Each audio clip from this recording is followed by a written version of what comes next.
Alam mo kung ano real talk? Hindi batayan ng pagiging honor student. Hindi pagiging honor student ang magdidikta sa buhay mo para maging successful ka. Alam mo ba yon? Oo, gusto kong malaman nyo yun. Siyempre, marami na namang aapila dyan. Pero hear me out. Pakinggan nyo mabuti lahat ng sasabihin ko. Oo, totoo. Hindi batayan ng pagiging honor student para maging successful ka sa buhay. Itong video na to, para to sa lahat ng mga batang nakagraduate ngayon, sa lahat ng mga batang nakapagtapos, ayan, sa lahat ng mga batang nakatanggap ng honor, at sa lahat ng mga batang ginawa nila yung best nila para mapatunayan nila o maipakita nila sa magulang nila na nagbunga na lahat ng paghihirap ng magulang nila. Gusto kong malaman nyo na may honor ka o wala, proud na proud ako sa'yo. Congratulations. Nakakatuwa, sinamahan ko yung mga kapatid ko kanina and then nakikita ko sila na nag-excel na sila sa buhay nila, sa academics nila, sa schools nila.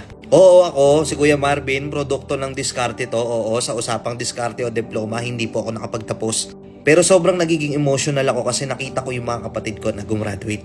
Nakakatuwa na nagawa nila yung bagay na hindi ko nagawa. Sobrang nakaka-proud. And nakikita ko sa kanila na mas pinag-iigihan pa nila.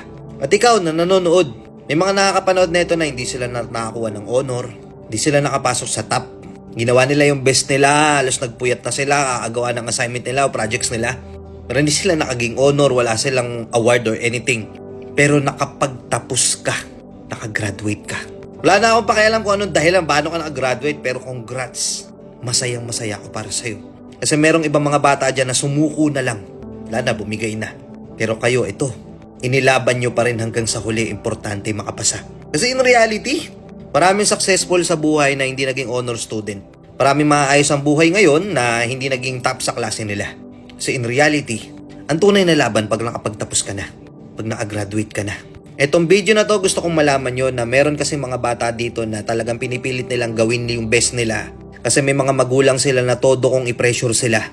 Well, nagigets naman natin itong mga parents na to kasi syempre, magulang sila eh. Pero meron kasi mga magulang dito na kahit anong gawin ng bata, kahit anong pilit niyang mag-excel, gusto kailangan laging perfect yung anak nila. Gusto kailangan pinaka-the best yung anak nila. To the point na nape-pressure na ng todo yung bata. Nawawala na sa alignment yung pag-iisip. Sobrang pressure, bumibigay na lang, nagbe-breakdown yung bata. Na instead na okay lang siya, tuloy-tuloy na, wala na, sumuko na. Isa ako sa biktima ng ganyan eh. Minsan na rin ako na-pressure. And alam ko kung anong pakiramdam nun. Na parang kahit anong effort yung gawin mo, kahit gawin mo yung best mo, it was never enough. It was never enough para dun sa mga taong sobrang taas ng expectations sa'yo. Alam ko marami makaka-relate dito. Alam ko marami mga batang hindi lang makapagsalita kasi nga bawal kang sumagot sa matanda. Pero alam ko, may mga bata dito na masaya sila dahil nakapasa sila. Pero may mga bata dito na hindi sila masaya kasi top 2 lang sila, top 3 lang sila. Kasi papagalitan sila ng mama at papa nila.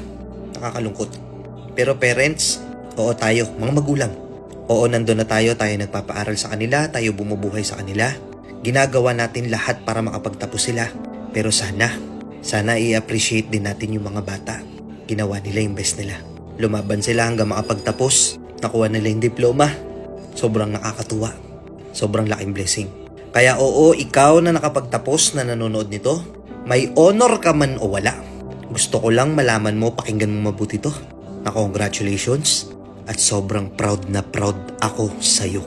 Saludo! Alam ko magiging successful ka balang araw sa buhay mo. Alam ko maraming pagsubok na dadating sa'yo. Maraming challenges eh. Ganun talaga. Pero kung kinaya mo ngayon, alam ko mas kakayanin mo pa sa mga susunod na panahon. Nakuha mo? Congrats. Let's go.